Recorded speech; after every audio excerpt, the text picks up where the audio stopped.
Welcome to the Smart Connector, the podcast that helps entrepreneurs be the leader their ideal people love. Build your influence, wealth and success, attract others for all the right reasons, and become a smart connector, the architect of your amazing business and life.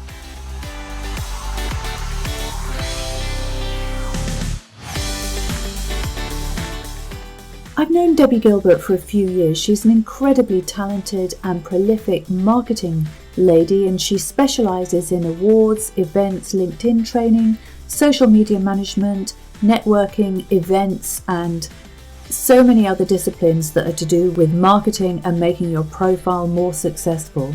So I hope you enjoy this telephone interview between us. She's a wonderful lady.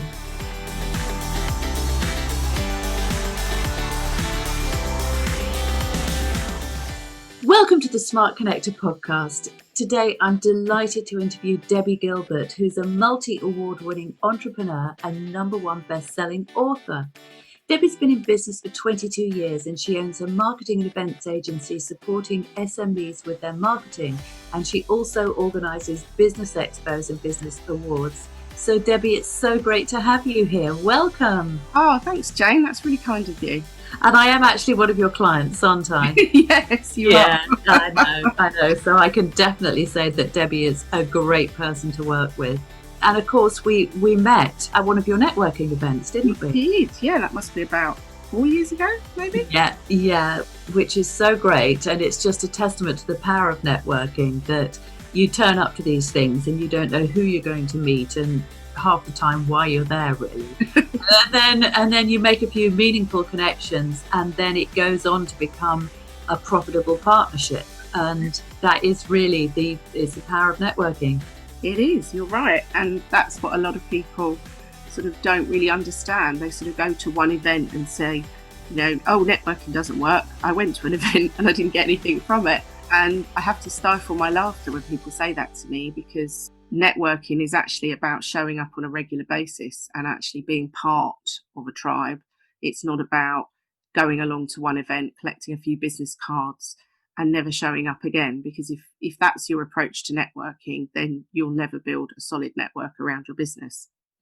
That's right. I know for the time that I attended it's the Viva networking, wasn't it? The time that I went there, I really felt the relationships deepening and extending over time, because it does take time to get to know people and you can't fast track connection, can you? No, you can't. I was speaking at an event about networking a couple of weeks ago, and what I was trying to get across to people was the fact that, networking is like any other form of building human relationships. I mean, you're not going to marry someone the minute they show up on your doorstep. It's all about building that relationship and trust and getting to know somebody. And business networking events are no different to friendships, relationships, family relationships, to anything in life. And I think people don't get that. They bypass that and sometimes have this attitude, oh, well, if I've given you my business card, that means that you're going to give me some business. And it doesn't work like that. It really doesn't. I can't stress enough the importance of really having one-to-ones with people and really understanding what they do, what makes them tick, what are they interested in outside of their business. And really, some of my best friends are now people I met from networking. And I'm not suggesting that you go to networking to create a circle of friendships, but actually that can be one of the most powerful things that comes out of networking, because your friends are always, front of mind as well when people are asking for sort of help with something that, that you do. So, I do get frustrated with people who think that networking doesn't work. And when you dig deeper and you ask them questions, they've only been to 1 or 2 events. Definitely.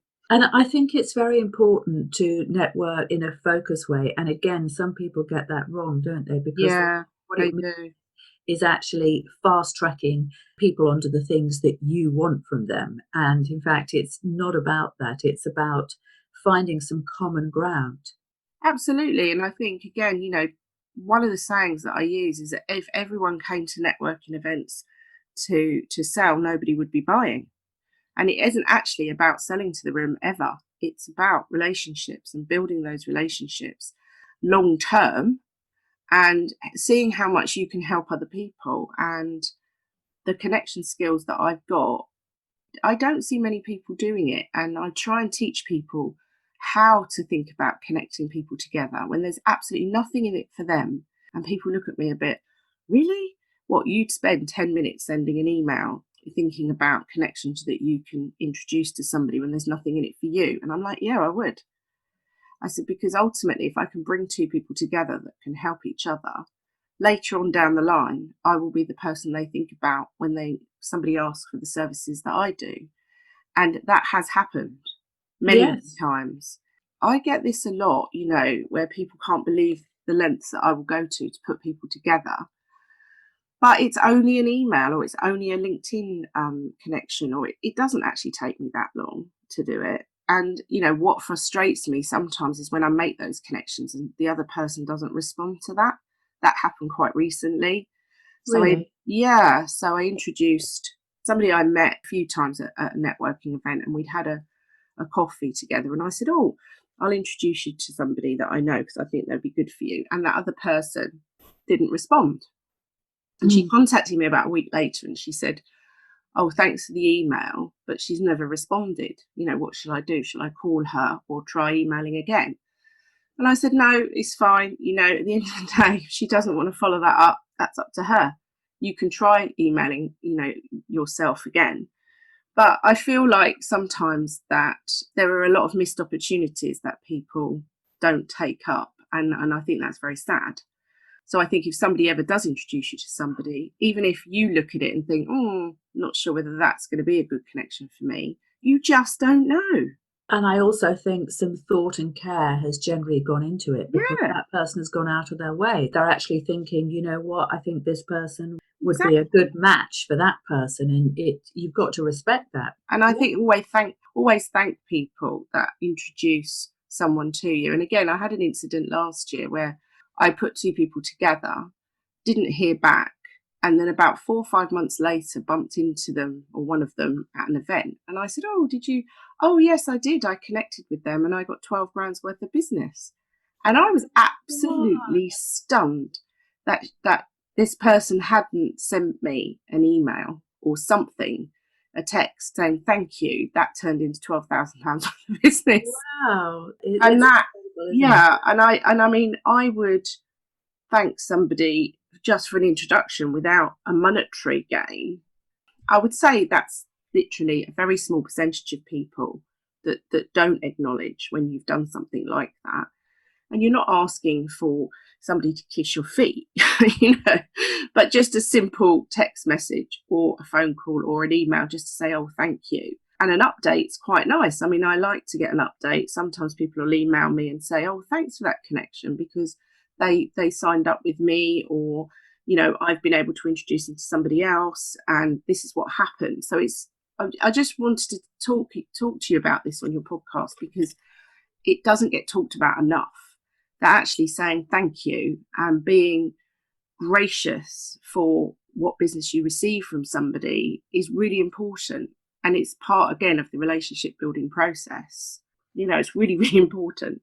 It is, and it's also good business sense, isn't it, Debbie? Because that person that received £12,000 worth of business from your introduction, you're probably not going to introduce her to anybody else. So if I was in her position, I would think Debbie is an incredible connector. She put me in touch with this person. It resulted in a lot of business. Debbie is somebody that I'm going to stick close to, and wouldn't most people think that? It makes sense, but some people, they just don't think, do they? No, they just move on to the next person, and it's a bit like that. And then you kind of think, yeah, I mean, would I probably still would, because what they do is quite specialised. However, they wouldn't necessarily be forefront of my mind if somebody else came along that did something similar or the same, because I felt a little bit, I wasn't expecting any money. I don't do it for money at all, but just a little update of, oh yeah, that was great.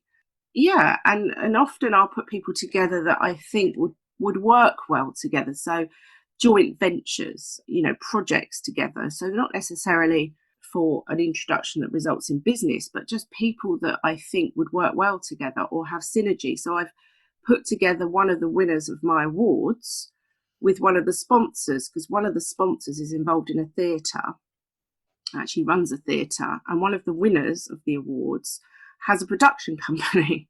All right. So I've put the two of them together because actually, although there might not be a direct transactional business from it, they're all mixing in the same circles. And that's sometimes what you have to think about. So when I go for a one-to-one with somebody, I sit and listen to everything, that they do.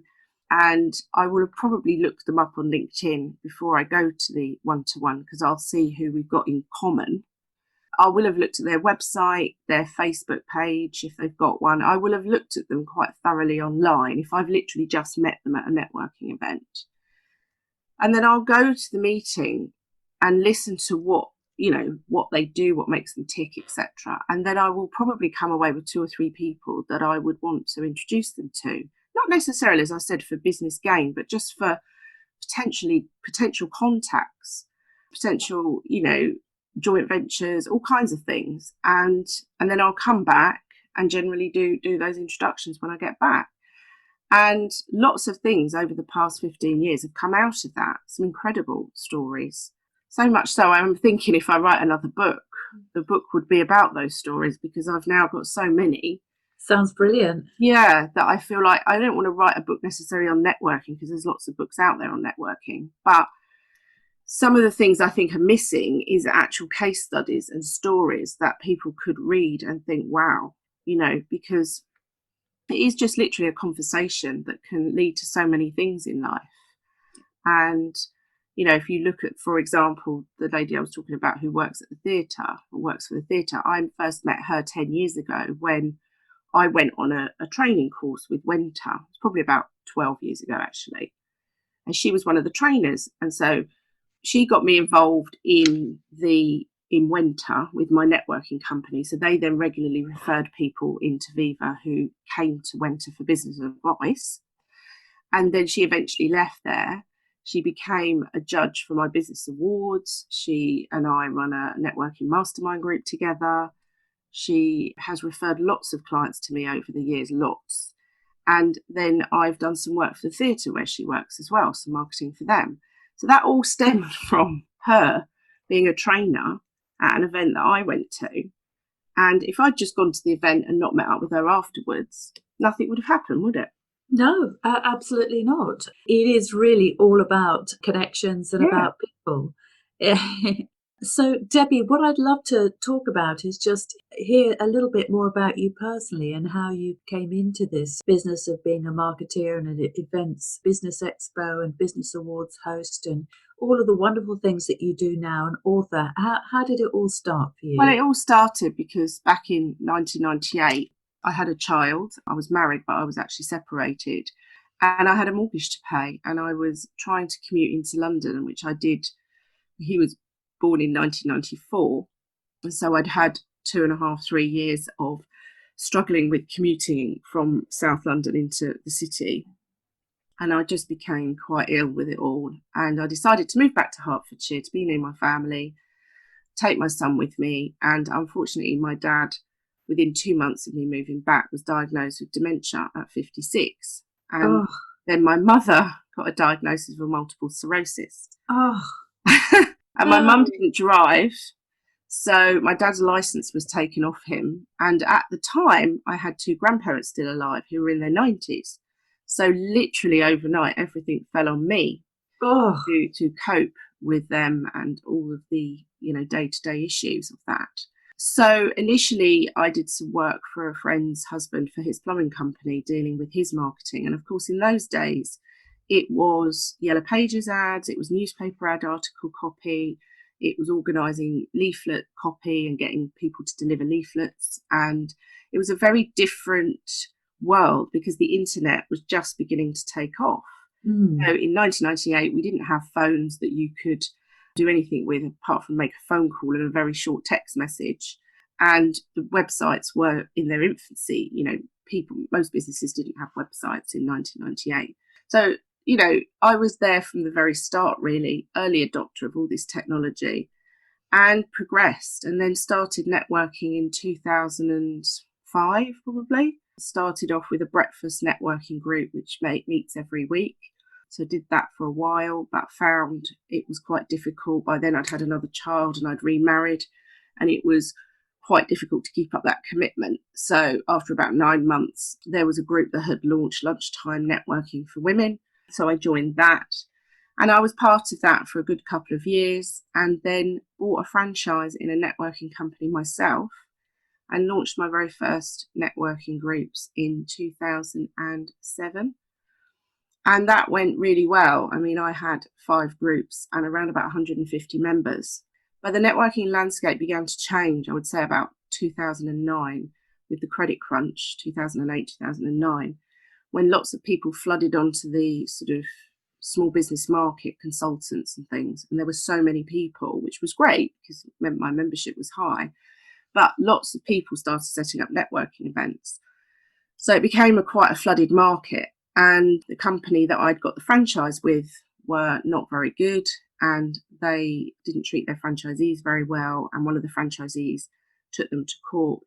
So they liquidated the business in 2009, leaving me literally overnight with 5 groups and no website and nothing, because everything was taken down.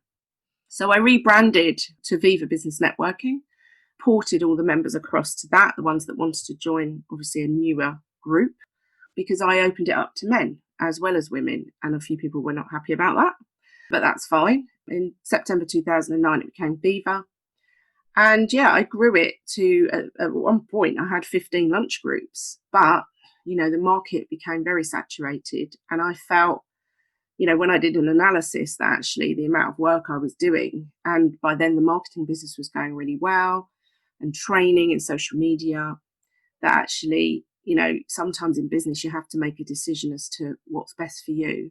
Yes. So I scaled the business back, the networking business. And by then I'd launched a networking group called Mums Unlimited in 2011, which was designed for mums to come along at 9:30 in the morning till 11:30 for a structured meeting, but no membership.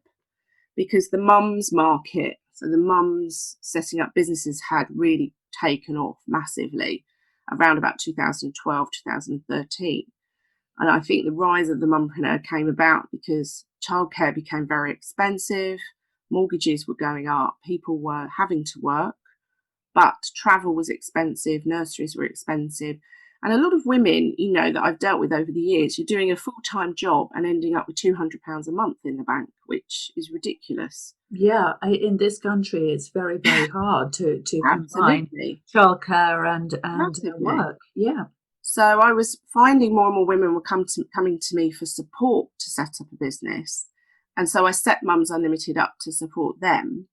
And that grew quite quickly. I mean, we've grown, we've only got 12 groups, but that's because I'm very fussy about who runs my groups. Yeah. I could have a much bigger organisation, but, you have to fit a certain criteria to run a group. So, yeah, back in 2013, 2014, I scaled back Viva to 3 or 4 lunch groups, and then eventually decided not to do lunch groups anymore, because obviously I could be very well paid to go in and do a day's work and consultancy for companies. And by then I'd got a string of clients, regular clients that I was working with. I had to make a financial decision, really, that it wasn't viable. But then, of course, I had this massive list of people running into the thousands. And I thought, and people kept sort of contacting me and saying, is there any chance you're going to start up the lunches again? We really miss it. So I decided in 2016 that I would do a business expo. And I kept the Christmas event that I run. I literally did that a couple of weeks ago. We actually had 80 people there, 80 to 100 people. So I'd already decided I would keep the Christmas event because I loved doing it. And I set up Three Counties Expo in 2016, and we ran our first expo in Watford, and we did one in Luton, and they were so successful that we've continued them. So we're coming into our 5th year of the expos now. And that's my kind of thing where I think, well, the people that come along to those events are, a lot of them, this is where networking, you think, wow, these are people I've known for 10 years are still coming to the events that I run.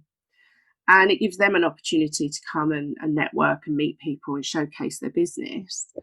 I don't have plans to start the lunches up again, because I think now there is so much networking out there. There's a lot of non-membership networking, so people make the decision based on cost a lot of the time. So I have no plans to do that again. And the business awards I started back in 2015. Again, we just had our 5th year for women, mainly because I was getting really tired of women saying to me, oh, I'm not good enough to enter awards, and there's no awards out there for me, and all of the awards are very male dominated, or the categories are aimed at much bigger businesses. And I thought that's really sad, because a lot of these women have got incredible small businesses and they're doing really, really well. So I set the awards, the Best Business Women Awards, up for them. And it's been a huge success. And we get entries from literally all over the UK. Hundreds and hundreds of entries pour in every year. And our judges have a very tough task shortlisting down to around about 100 women. And it's one of my highlights of the year, to be honest. So the book came about because once I'd set up Mums Unlimited and there was help and support out there for people, I was then getting contacted by people from all over the country saying, oh, I've seen your posts about Mums Unlimited. There isn't a group in my area. I want to set up a business, don't know where to start.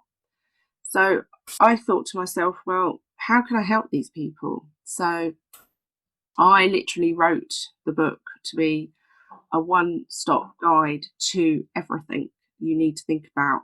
From actually the beginning of the book talks about the downsides of running a business, actually, and what's involved, because running a business isn't for everybody. And I watch a lot of people go into business who actually aren't great at running a business. And I don't believe that everybody is great at running a business. And I believe there are types of people that can run a business really well, and there are types of people that make very good employees. And sometimes I think having that time to reflect and go through your mindset and your skill set is really important. And then the book just goes through the whole in 3 stages of pre-startup, starting up, all the things you need to do. And then the final chapter is about growing the business. So it covers really from startup to I would say about 2 years, the first 2 years. And it's become an Amazon bestseller. I mean, today, speaking to you, I mean, the book was published in June last year. It's in the top 20 still. 18 months later, sold thousands of copies worldwide, which is very exciting. Amazing. So, Debbie, have you got any plans to launch your own podcast? No, I haven't. And I regularly guest on lots of different podcasts, and that's great. But no, I don't. I mean, there's loads of people doing it, and that's great. And I've got so much going on. Yes. I don't have the time. I'd rather be guests on other people's podcasts. Yes, I completely understand.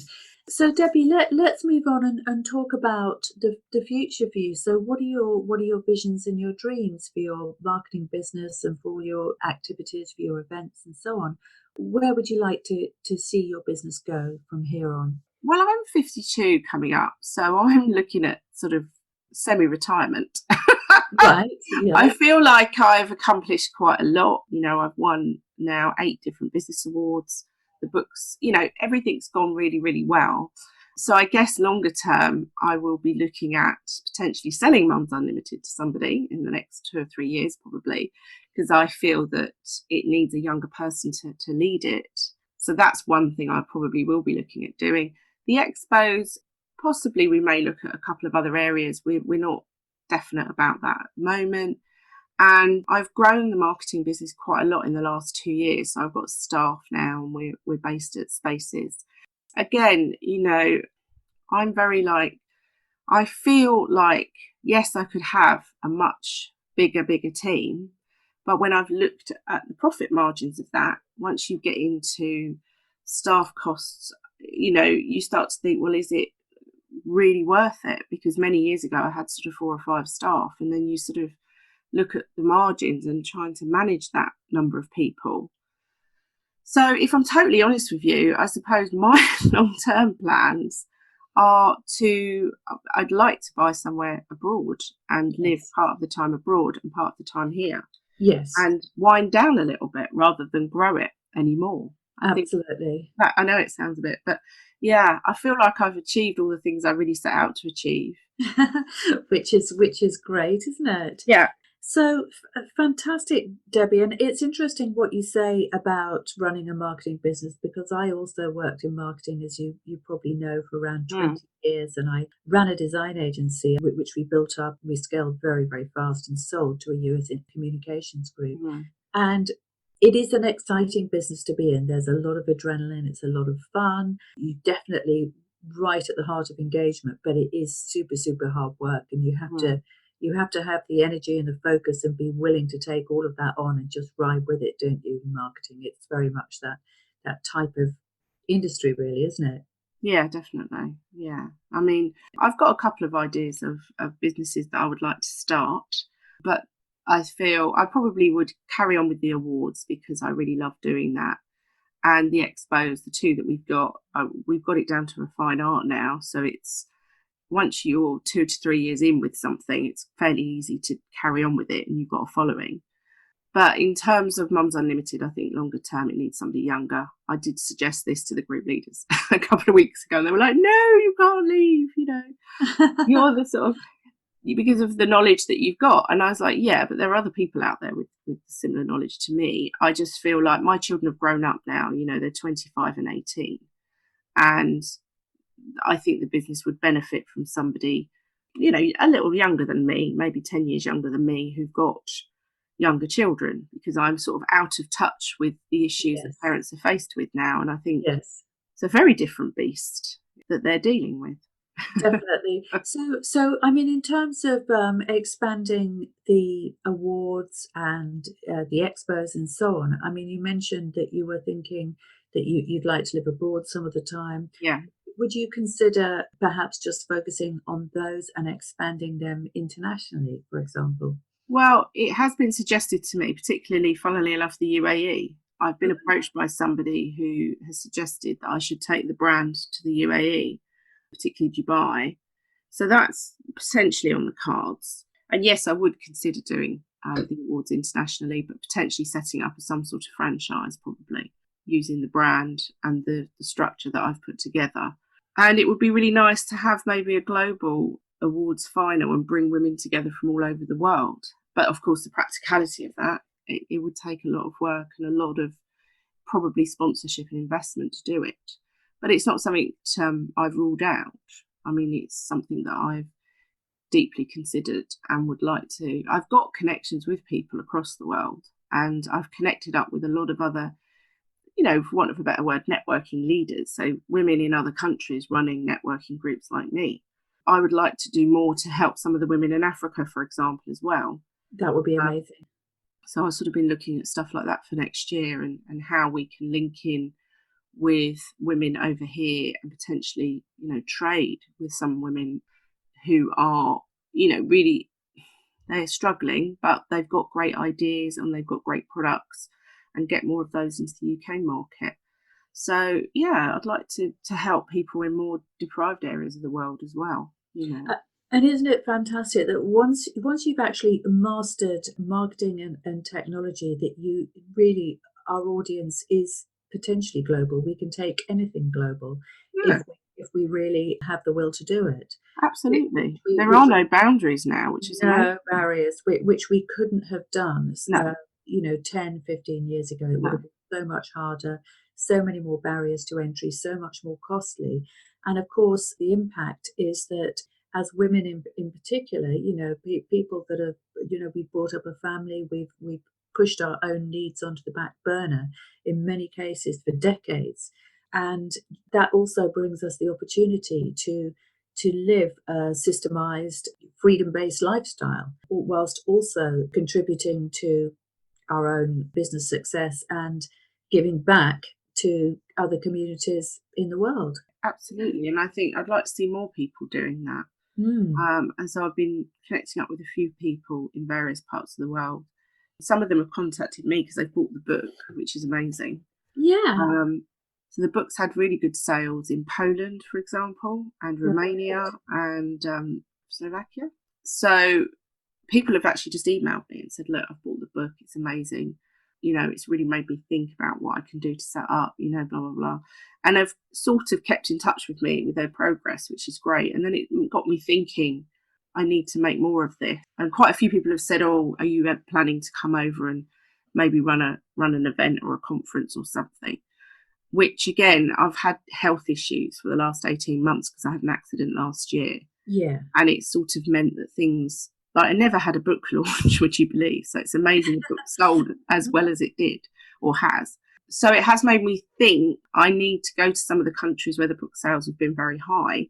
It's been very high in Australia as well. It was number 1 in Australia and number 1 in Canada. Amazing. I know. And it got to number 15 in India, which apparently is amazing. Wow. So it's done really, really well globally. And it has made me think that I do need to go to these countries and talk to some of these people and connect them all up together and see what can be done. But at the moment, unfortunately, I'm faced with a 3rd operation on my leg. So I can't make those plans at the moment, but I will at some stage, I think, do something. And that will come around through what I will probably do is connect up with some of the key people in these countries or the cities that I'm planning to do these events and put something together. And that's possible because of platforms like LinkedIn, Facebook, that you can connect up with anyone anywhere in the world. Yeah. Oh, yeah. Well, you can. I've had some amazing interviews. I was speaking to a couple of people in the last month in Sydney, in Australia. Yeah. Really is great. It's an incredible feeling when you manage to kind of reach out to those people and you know that you're bringing them to a global audience. It's fantastic. Just a great feeling. And of course, Debbie, I mean, not only could you host events in those countries, but you could also, if you wanted, you could put together an online learning platform, couldn't you? So definitely. Yeah, I have looked at that. And that's something, because I got a publishing deal, but I got my publishing deal on the basis that, so you have to be careful because some publishing deals stop you from chunking your book down onto an online course, for example.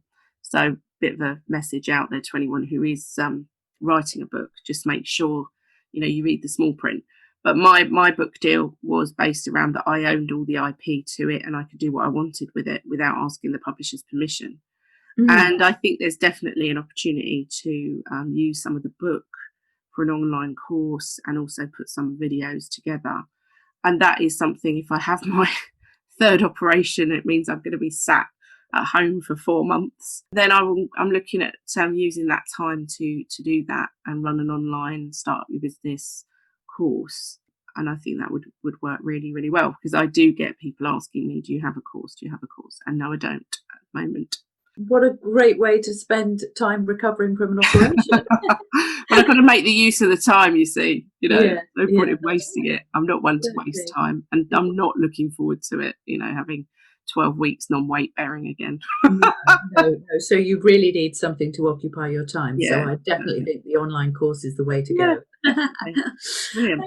Well, Debbie, it's been so great to speak to you today. Thank you so much for your time. And if people want to get hold of your book, The Successful Onepreneur, it's presumably available on Amazon all over the world. Is that right? Yes, it's on Amazon and it's on Amazon.com as well. So yes, it's available globally. Fantastic. Well, thank you so much for joining us today. Thank you for having me, Jane. Thank you. To speak to you and look forward to your future ventures. Thank you. Take care. Bye. Thanks for listening to the Smart Connector podcast. If you've enjoyed this episode, why not head over to janebayler.com and order a copy of my free report on building your personal brand.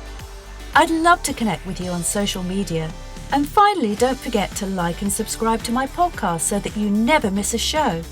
Thanks for listening in and see you soon.